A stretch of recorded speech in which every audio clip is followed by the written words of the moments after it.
Ben de şefler gibi soğan doğramak istiyorum ama nedense ne yaparsam yapayım gerçek bir şef gibi soğan doğrayamıyorum. Hep tezgahta koyuyor, elimden kaçıyor derseniz size birkaç tane püf noktası vereceğim. Bir kere kesme tahtasının altına hafif nemli bir bez serin ki kesme tahtanız kaymasın. Sonra soğanın bir dip bir de tepe kısmı var. Tepe kısmında hafif şu gördüğünüz sakalımsı doku var. Bunu üstünde bırakırsanız keserken burayı kesip bu üstünde kalan kısım soğanı bir arada tutmaya yarar.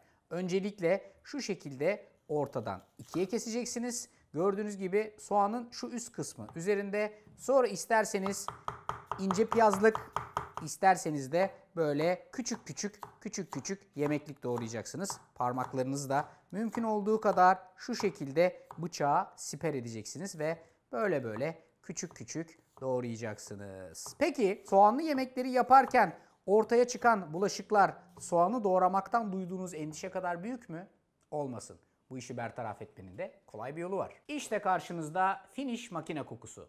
Soğanlı yemeklerde pişirdiğimiz bulaşıkları hemen makineye atıyoruz. İşte şimdi burada ipucu geliyor. Makinemiz kalan artıklar ya da makinenin iç yapısı yüzünden her zaman temiz kokmayabilir. Makinenizin temiz kokması için finish makine kokusu kullanmanız lazım. Finish makine kokusuyla sizin de makinenizden mis gibi kokular gelecek. Var mısınız şöyle bugün hep beraber güzel bir ay çöreği yapalım? Varım diyor ve arttırıyor. Varım diyenler, arttıranlar buradaysa nefis bir ay çöreğini aynen şöyle yapıyoruz. Önce bir hamur mayalama işleminden geçeceğiz. Şöyle küçük bir kaseyi tezgahın üstüne çıkartın. Yarım su bardağı kadar oda sıcaklığında suyu içerisine koyun. Bir tatlı kaşığı kuru mayayı içerisine ekleyin. Kuru mayayla suyu şöyle hafiften bir çırpın. Mayayı suyun içinde açın. Hemen arkasından 100 gram oda sıcaklığındaki tereyağı çırpma teliyle çırparken içerisine 4 yemek kaşığı da toz şeker ilave edin ve tereyağla toz şekeri güzelce çırpmaya başlayın. Yarım su bardağı ayçiçek yağını da aynı şekilde çırparak eklemeye devam ediyorsunuz. Hemen arkasından bir yumurtanın akını da ekleyip çırpmaya devam ediyoruz. Sıra geldi mayayı eklemeye. Karışımımızın içerisine maya da giriyor ve aynı şekilde çırpmaya devam ediyorsunuz. 1 çay kaşığı kadar mahlep ve 4,5 su bardağı kadar unu da ilave ediyorum. Önce bir çatalla hafiften karıştırmaya başlıyorum. Arkasından hamuru tezgaha alıyorum.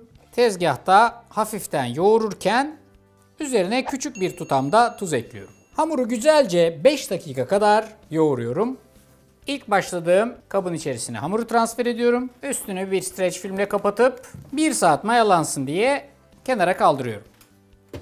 Hamur dinlenirken iç harcını hazırlamaya başlayabiliriz. Derin bir kasenin içerisine 5 dilim kadar kakaolu kek koyuyorsunuz. Kakaolu kekimiz yoksa ne yapıyoruz?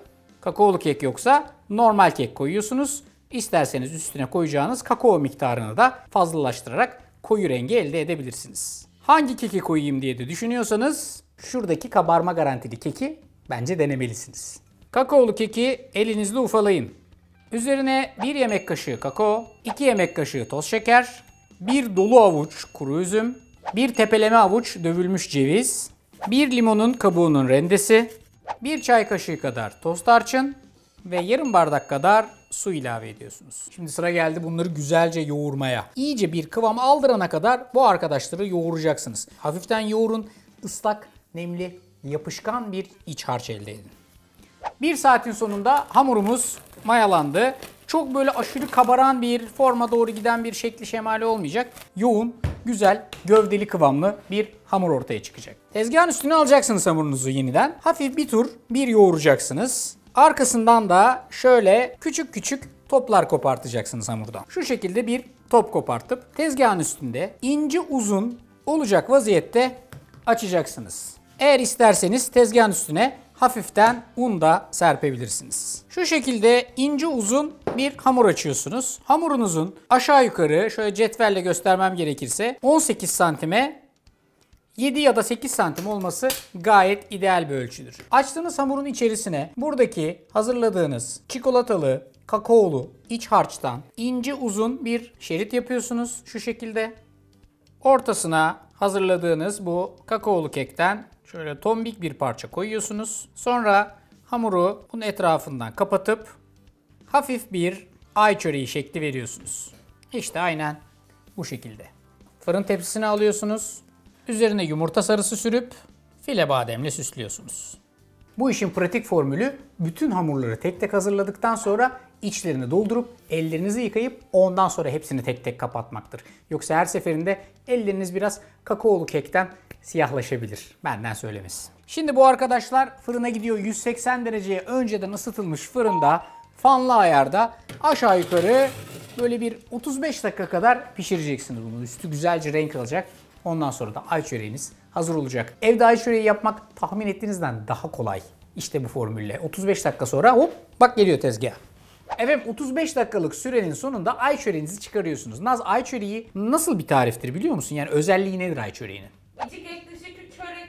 İçi kek dışı çörek, evet, ama burada olay şu: pastanelerin bir gün önceden bayatlayan keklerini değerlendirmek için kullandığı bir tariftir. Bizim çocukluğumuzda da çok vardır yani. Eskiden içleri hep boş olurdu, kofte olurdu. Bizim yaptıklarımız battal boy, görüyorsunuz.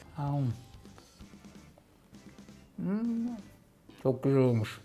Elime sağlık. İstiyorsunuz böyle bir ay çöreği? İşte tarif burada. Uygulayın. 10 numara 5 yıldız. Bir de çay afiyet olsun dedirtir. Afiyet olsun.